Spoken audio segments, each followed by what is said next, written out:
दोस्तों तो इस वीडियो में बात करेंगे एक और अपकमिंग आईपीओ के बारे में। और ये आईपीओ है लैंडमार्क इमिग्रेशन का आईपीओ।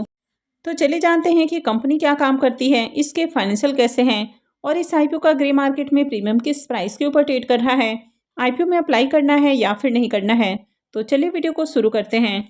लेकिन इससे पहले कि मैं वीडियो को शुरू करूँ, अगर आप इस चैनल पर पहली बार विजिट कर रहे हैं या फिर आपने चैनल अब तक सब्सक्राइब नहीं किया है तो चैनल को सब्सक्राइब कर लें और वीडियो को भी लाइक कर दें।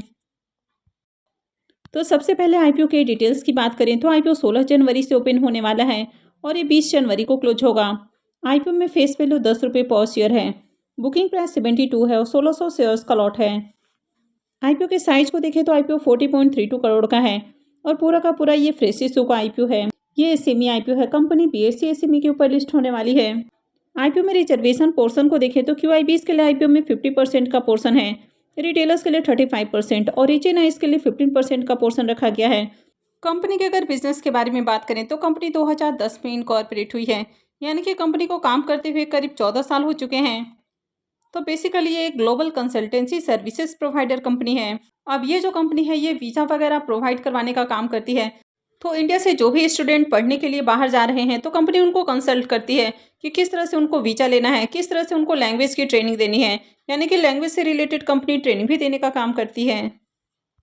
या फिर जो लोग भी इंडिया से बाहर घूमने के लिए जा रहे हैं, बिजनेस करने के लिए जा रहे हैं, या फिर कुछ लोग परमानेंटली आपको इंडिया से बाहर शिफ्ट हो जाते हैं तो कंपनी उन लोगों की इमिग्रेशन से रिलेटेड जो कंसल्टेंसी सर्विसेज है वो कंपनी ऑफर करती है।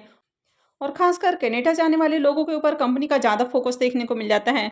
तो ये ग्लोबल एजुकेशन और इमिग्रेशन कंसल्टेंसी कंपनी है और इसके 9 फुल्ली इक्विपाइड ब्रांचेस आपको देखने को मिल जाते हैं। और इस कंपनी का कई सारे जो कैनेडियन इंस्टीट्यूट्स हैं उनके साथ भी पार्टनरशिप देखने को मिल जाता है। तो कंपनी का 30 से ज़्यादा कैनेडियन इंस्टीट्यूट्स के साथ पार्टनरशिप देखने को मिल जाता है।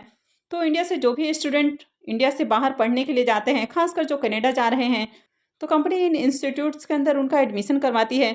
साथ ही कंपनी ट्रेनिंग वगैरह भी प्रोवाइड करती है। और कंपनी का 3 फ्रेंचाइजी भी देखने को मिल रहा है जो कि जम्मू, जिंद और करनाल में है। कंपनी आपको बेसिकली 2 तरह से सर्विसेज देते हुए देखने को मिल जाती है। पहला हो जाता है ग्लोबल एजुकेशन कंसल्टेंसी सर्विसेज, यानी कि जो भी स्टूडेंट इंडिया से बाहर पढ़ने के लिए जा रहे हैं तो कंपनी उनको एजुकेशन लोन के लिए, स्कॉलरशिप के लिए या फिर किस तरह से उनका एडमिशन करवाना है तो इससे रिलेटेड जो भी फॉर्मेलिटीज़ है तो उनके लिए भी कंसल्ट करती है। और इसके अलावा लैंग्वेज से रिलेटेड ट्रेनिंग और स्कूलिंग वीज़ा से भी रिलेटेड कंपनी उनको कंसल्ट करती है।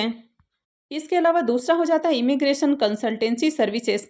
तो यहाँ पर company tourist visa, business visa और इसके अलावा जो लोग परमानेंट इंडिया से बाहर शिफ्ट हो रहे हैं तो उनको परमानेंट रेसिडेंसी वीज़ा भी दिलवाने के लिए कंसल्ट करती है।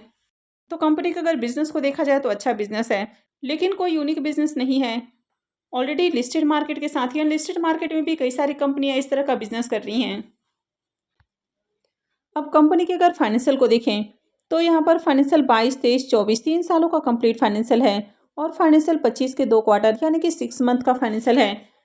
तो सबसे पहले अगर कंपनी के एसेट को देखें तो ईयर ऑन ईयर कंपनी का एसेट इंक्रीज हो रहा है। इसके रेवेन्यू को भी देखें तो साल दर साल कंपनी का रेवेन्यू भी बढ़ते हुए देखने को मिला है। फाइनेंशियल 22 के अंदर कंपनी का रेवेन्यू जहां 19 करोड़ है, 23 में बढ़ के 21, 21.5 करोड़ और 24 में देखें तो 37 करोड़ का रेवेन्यू हो चुका है। और फाइनेंशियल 25 के 2 क्वार्टर में ही देखें तो 19 करोड़ का रेवेन्यू देखने को मिल रहा है। कंपनी के अगर प्रॉफिट को देखें तो फाइनेंशियल 22 के अंदर कंपनी का प्रॉफिट जहां 3 से 4 करोड़ है, 23 में बढ़ के 4 करोड़ और 24 में देखें तो 11 करोड़ का हो चुका है। वहीं पर अगर फाइनेंशियल 25 के 2 क्वार्टर में देखें तो 5-5.5 करोड़ के करीब आपको कंपनी का प्रॉफिट देखने को मिल रहा है। तो ईयर ऑन ईयर कंपनी बढ़िया प्रॉफिट भी बना रही है। कंपनी के अगर नेटवर्थ को देखें तो कंपनी का नेटवर्थ भी लगातार इंक्रीज हुआ है। वैसे इसके रिजर्व को भी देखें तो कंपनी का रिजर्व भी बढ़ते हुए देखने को मिला है, लेकिन फाइनेंशियल 24 के पीरियड में देखें तो कंपनी का रिजर्व थोड़ा डाउन देखने को मिल रहा है। और कंपनी के बोरोइंग्स के बारे में बात करें तो कंपनी के ऊपर ज़्यादा कर्ज नहीं है, 2 करोड़ से भी कम का कर्ज है, जबकि कंपनी के पास देखें तो बढ़िया रिजर्व देखने को मिल रहा है। 27 करोड़ से ज़्यादा का रिजर्व है। इसका जो डेट टू इक्विटी रेशियो है ये 0.02 का है। तो कंपनी के ऊपर ज़्यादा कर्ज नहीं है। और कंपनी के अगर ओवरऑल फाइनेंशियल को देखें तो अट्रैक्टिव फाइनेंशियल है। कंपनी का एसेट और रेवेन्यू लगातार इंक्रीज हुआ है। कंपनी बढ़िया प्रॉफिट भी बना रही है और कंपनी का रिजर्व भी इंक्रीज हुआ है। अब इस कंपनी को देखें तो कंपनी की जो वैल्यूएशन है वो 148 करोड़ के राउंड है। कंपनी के आरओई को देखें तो 35.64% का आरओई है, तो आरओई बढ़िया है। डेट टू इक्विटी रेशियो 0.02 का है, तो कंपनी के ऊपर ज़्यादा कर्ज नहीं है। रिटर्न और नेटवर्थ को देखें तो ये 30.25 का है, तो ये भी अच्छा है। पैट मार्जिन भी देखें तो ये भी अट्रैक्टिव है, 31.87 का पैट मार्जिन है, यानी कि अट्रैक्टिव फाइनेंशियल है। अब इस आईपीओ के पी मल्टीपल को देखें तो इसका पी मल्टीपल 9.72 का है, तो कंपनी का पी मल्टीपल भी ज़्यादा नहीं है, यानी कि आईपीओ ज़्यादा ओवर वैल्यूड प्राइस के ऊपर नहीं आया है। रीजनेबल प्राइस के अराउंड आईपीओ आते हुए देखने को मिल रहा है। तो चलिए एक बार इसको इसके लिस्टेड पीयर से भी कंपेयर करके देख लेते हैं। लैंडमार्क इमिग्रेशन के पी मल्टीपल को देखें तो ये 9.72 का है। वहीं पर अगर विन्नी इमिग्रेशन के पी मल्टीपल को देखें तो ये 27.71 का है। तो अगर इसके लिस्टेड पीयर से कंपेयर करें तो प्राइस वाइज देखें तो आईपीओ ओवर वैल्यूड प्राइस के ऊपर नहीं आया है, आईपीओ रिजनेबल प्राइस के ऊपर आते हुए देखने को मिल रहा है, तो ये भी इसमें एक प्लस पॉइंट हो जाता है।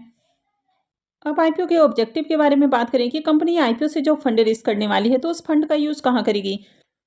तो सबसे पहला ऑब्जेक्टिव हो जाता है कि कंपनी न्यू ब्रांचेस के सेटअप के ऊपर खर्च करेगी। दूसरा हो जाता है कि कंपनी एडवर्टाइजमेंट के ऊपर खर्च करने वाली है।